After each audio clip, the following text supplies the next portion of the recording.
Porbandar ST દ્વારા જૂનાગઢ ખાતે આયોજિત મહાશિવરાત્રિના મેળા માટે 22 એક્સ્ટ્રા બસો મૂકી રાઉન્ડ ધ ક્લોક બસો દોડાવવાનું આયોજન કરાયું છે, જેમાં પ્રથમ દિવસે જ 1 લાખ જેટલી વધારાની આવક થઈ છે.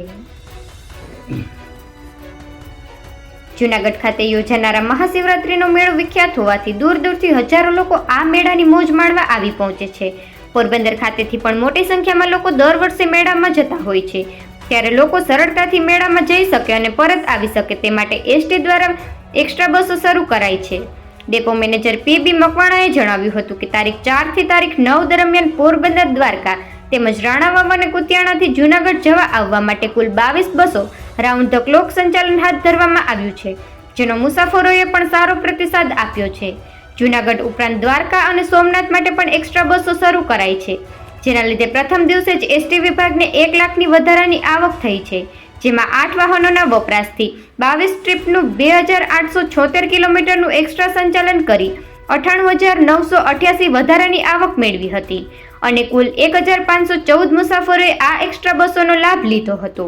હજુ પણ જો ટ્રાફિક વધુ જણાશે તો મુસાફરોની સુવિધા માટે વધારાની બસો મૂકવામાં આવશે તેવું ડેપો મેનેજરે જણાવ્યું હતું. નિપુલ પોપટ, પોરબંદર ટાઈમ્સ.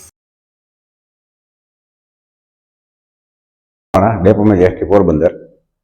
હાલમાં આવી રહેલ શિવરાત્રિના મેળા, જૂનાગઢ મહાશિવરાત્રિના મેળા સબબ આજરોજ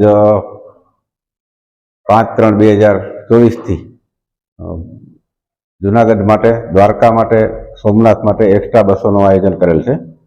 જે મુસાફર જનતાને જે જરૂરિયાત મુજબ જે તરફ પ્રવાસીનો ધસારો હશે એ તરફ બસની વ્યવસ્થા કરવાનું આયોજન કરેલ છે અને મુસાફર જનતાને આ મહાશિવરાત્રિના મેળા સબબ વધુમાં વધુ લાભ લેવા વિનંતી કરવામાં આવે છે.